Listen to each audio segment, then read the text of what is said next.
Hey guys, how's it going? Hope you're having an awesome long Labor Day weekend. The long Labor Day weekend, which means it is back to school for so many people, and I am so sorry for you if you're one of those people. I'm kidding. But no, I was at the mall the other day at the grocery store, and they are zoos. They are packed. They are crazy. They are insane. If you don't have to go to I was gonna say if you don't have to go to the zoo, if you don't have to go to the grocery store, if you don't have to go to the mall, any store for that fact, don't go because you will be suffocated. You will go ballistic. It is crazy. You can barely move around. It's literally shoulder to shoulder. And the food courts, oh my god. I couldn't find a place to sit. Anyway, this is not about back to school. It is about the perks of being a wallflower. The book and the movie. I just finished reading the book the other day, and what a great book. What a beautiful book. It's by Stephen Chbosky. It was published in 1999, but it's set in the early 90s, 1991 between 1992. It takes place over the span of a year, so one full school year. And I'll give you a brief synopsis if you don't know what it's about. It's about Charlie. He's 15 years old. He is a freshman in high school. He started his first year of high school. And Charlie's an interesting character. He doesn't have any friends. He's a bit of a loner. He had a few interesting things happen to him in his past, in his childhood. He's a little bit of a tormented soul. He's kind of not well psychologically. He has a few problems, and starting high school is a bit of it's very nerve wracking for him. And so what happens is very early on in the school year, he befriends these two seniors named Sam and Patrick. They are stepbrother and sister. And Sam and Patrick pretty much just show Charlie a good time. They show him the ins and outs of high school. They teach him about life, about growing up, about, love, relationships. This book is pretty much a coming of age novel. It deals with everything that a teenager deals with in this day and age. I mean, the things that teenagers were dealing with in the 90s, they're still being dealt with in this day and age, and they always will be 40 years from now. In 2080, 2090, the year 3000, the things that we are dealing with today as teenagers, they will probably be dealt with, down the line as well. Sexuality, drugs, alcohol, love, anxiety, abuse, physical abuse, mental abuse, all of that. It's a bit of a dark novel. It's not a happy read. It's very heartbreaking. It's depressing. There are happy moments. But I wish I read this book when I was a teenager. I didn't even know this book existed when I was a teenager. And I'm 28 years old. So yeah, I really wish this book was given to me when I was a teenager. I feel like it would have helped me out a lot. It would have taught me a lot. I wouldn't recommend this book for anyone under 15. The main character, Charlie, is 15, so I would pretty much stick with that age range, 15 and up.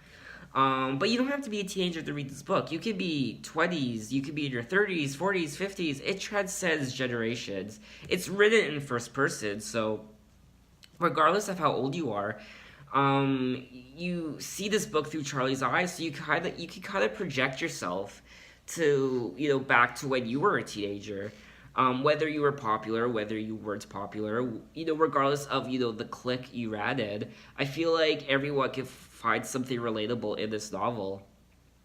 It's not just about being a loner or an outcast. It's about growing up. It's about what the hell do you do when you're a teenager? How do you deal with these problems? I wasn't really educated about sex and drugs and alcohol when I was a teenager.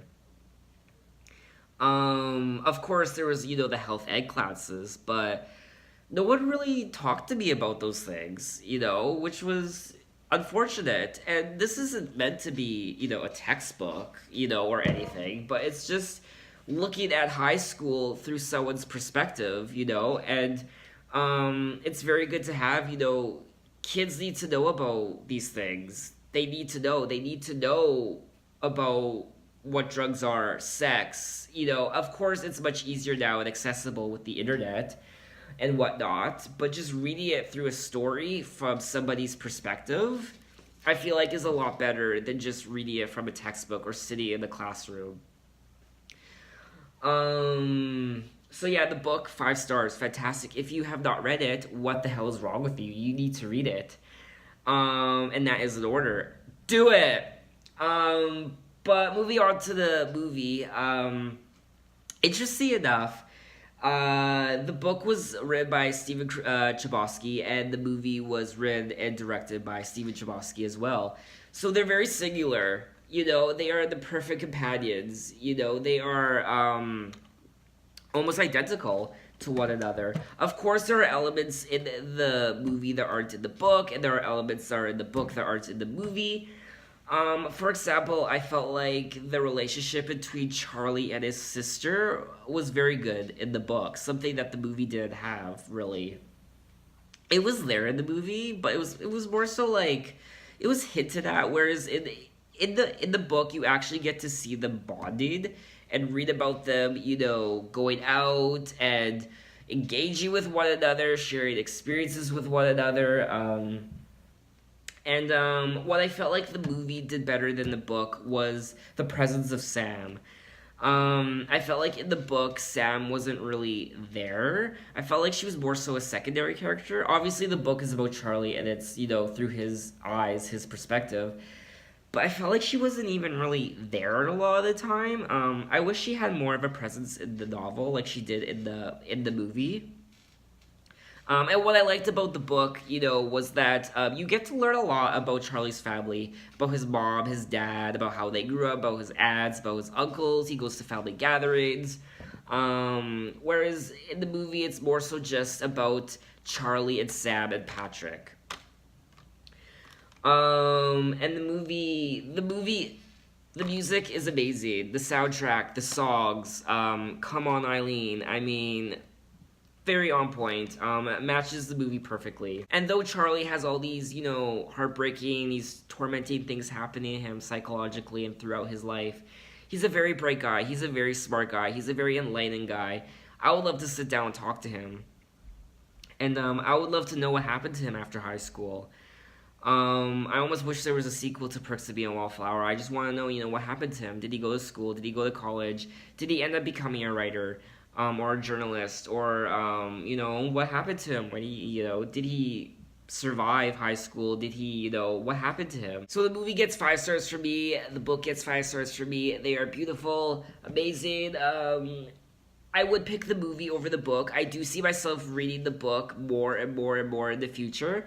But I probably see myself watching the movie even more.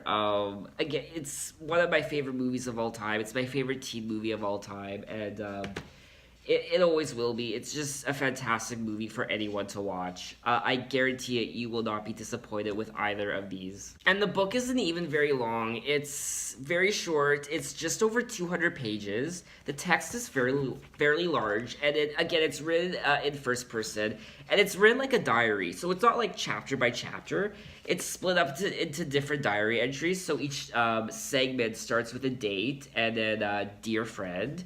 And they're very short, as you can see. Like, look at this entry. It's very short. So that's pretty much all I want to say about The Perks of Being a Wallflower. The Perks of Being a Wallflower is, I give it my highest recommendation. You cannot go wrong.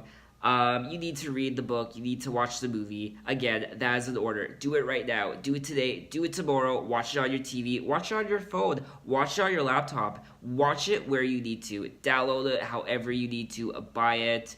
You need to do it right now. And oddly enough, I do watch this movie about once a year. And for some reason, I watch it around Christmas. I don't know why. I think the last couple times, I just coincidentally started watching it around Christmas time. And now it's become like a little bit of a tradition of mine where I watch this in December. It's a little bit of a Christmas movie.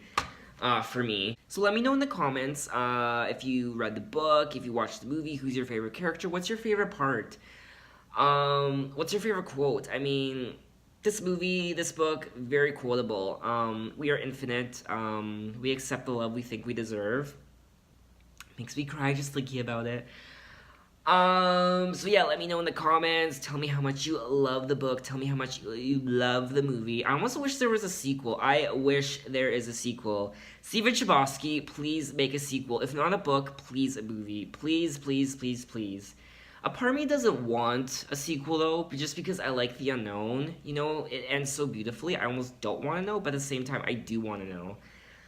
And on a side note, I will say though, the actress who plays Mary Elizabeth, I love her. Perfect. When I was reading the book, and whenever Mary Elizabeth popped up, it's just the actress just came to mind every time she spoke. Really on point. I love her. So thanks for watching this video, guys. Enjoy your long weekend.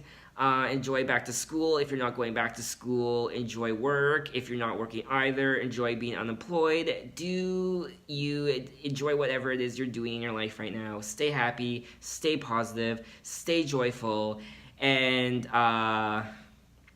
we are infinite. Bye, guys.